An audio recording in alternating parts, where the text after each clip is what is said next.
Რომ შევდივით სახში მე სევესალმებოდი ხოლმე ჩემს. ჩემაც რომ არ იცის თავდაცვის სამინისტრო სად არის? ტერიტორიულად არ იცის. მინდა გამოვეხმაურო ისევ გოგა ბარბაქაძის ტყუილებს, ის ცინიკურად იძახის თურმე მისმა მეუღლემ არ იცის თავდაცვის სამინისტროს მისამართი. მე შემთხვევით შევამჩნიე იგი თავის მეუღლესთან ერთად თავდაცვის სამინისტროს ეზოში, როდესაც ესაუბრებოდა თავდაცვის სამინისტროს წარმომადგენელს, მე შემთხვევით აღმოჩნდი იქ სამსახურეობრივი მოვალეობის შესრულებიდან გამომდინარე. აქვე აღნიშნავ ლევანი ზორიას დროს ზოგიერთი მსახიობი და მომღერალი იყო ვარსკვლავიან თანამდებობაზე გაფორმებული, რაც არის კანონის უხეში დარღვევა. ეს პიროვნებები არ დადიოდნენ სამსახურში და იღებდნენ ხელფასს. მაგალითად არ გაგვიკვირდება ვიცით ჩვენ მომღერალი ლექსენი რო იყო დასაქმებული თავდაცვის სამინისტროში. ასევე მინდა გითხრათ დღევანდელი პატიმარი სოსო გოგაშვილის მითითებით ეს პიროვნებები, ეს მსახიობები ინიშნებოდნენ ამ ვარსკვლავიან თანამდებობებზე, სადაც მხოლოდ სამხედრო მოსამსახურეები უნდა დაინიშნონ ამ ვარსკვლავიან თანამდებობაზე. მაშინ ეს პიროვნება იყო სოსო გოგაშვილი კონტრდაზვერის უფროსი და ასე უხეშად ერეოდა მათ დანიშნებში. შემდგომ ლევანი ზორია მაკაროვის სისტემის იარაღებს მათზე საჩუქრად გასცემდა. ეს შეგიძლიათ გადაამოწმოთ. ამ იარაღს ეს პიროვნებები იღებდნენ მოსკოვის გამზირიდან, შეიარაღების საწყობიდან.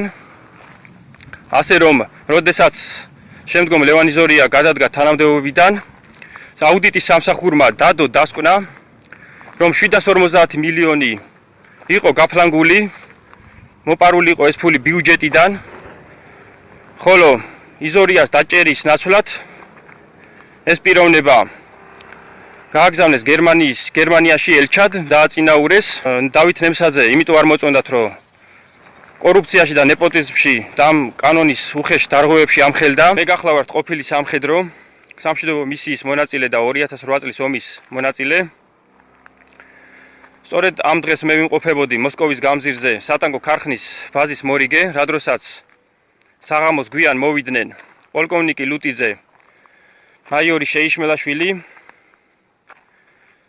და ბაზის იურისტი კაპიტანი იოსებ ბახტურიძე ბაზის ტერიტორიაზე მანქანით მოიტანეს პურმარილი, მეთაურის ოთახში ავიდნენ, გაშალეს სუფრა, გახსნეს შამპანურები, მოგვიანებით რო შეზარხოჩდნენ, მაკაროვის სისტემის იარაღიდან დაიწყეს გასროლა, რომ დღეს რომ დავით ნემსაძეს ცემეს და მოარტყეს და ასე ვთქვათ აღნიშნავდნენ. არ ვითანამშრომლებ არასდროს ჩვენ პროკურატურასთან და გამოძიებასთან, იმიტომ რომ დობა არ მაქვს მე მათი, მათ ყალბი ბრალდებით 2008 წლის შემდგომ დამიჭირეს მე. მე ამ საქმეების ირგვლივ ვითანამშრომლებ და ჩვენებას მივცემ ევროპის სასამართლოში, რომელსაც აწარმოებს დავით ნემსაძის ადვოკატი ცირა ჯავახიშვილი. გავლენის აგენტის ტყუილს ძალიან მოკლე ფეხები აქვს. ეხლა თქვენი გადასაწყვეტია დაუჯერებთ 2008 წლის ომის ვეტერანს, ერაყის მისიის ოფიცერს, თუ დაუჯერებთ აგერ ამ მასხარას, რომელიც ხელისუფლებას ყველა პოზაში აძლევს, ოღონდ მისი ფინანსური კეთილდღეობა უზრუნველყოს. რო ძალოვანი უწყება და მისი თანამშრომლები ასე ზეიმობდნენ ჩემზე განხორციელებულ კრიმინალურ ორგანიზებულ თავდასხმას, რატომღაც არ მაკვირვებს. ეს ხო ზუსტად ის ხალხია, რომელსაც მე იარაღის ვაჭრობაში, თანხების გაფლანგვაში, მითვისებაში, კორუფციასა და ნეპოტიზმში პერმანენტულად ვამხელდი.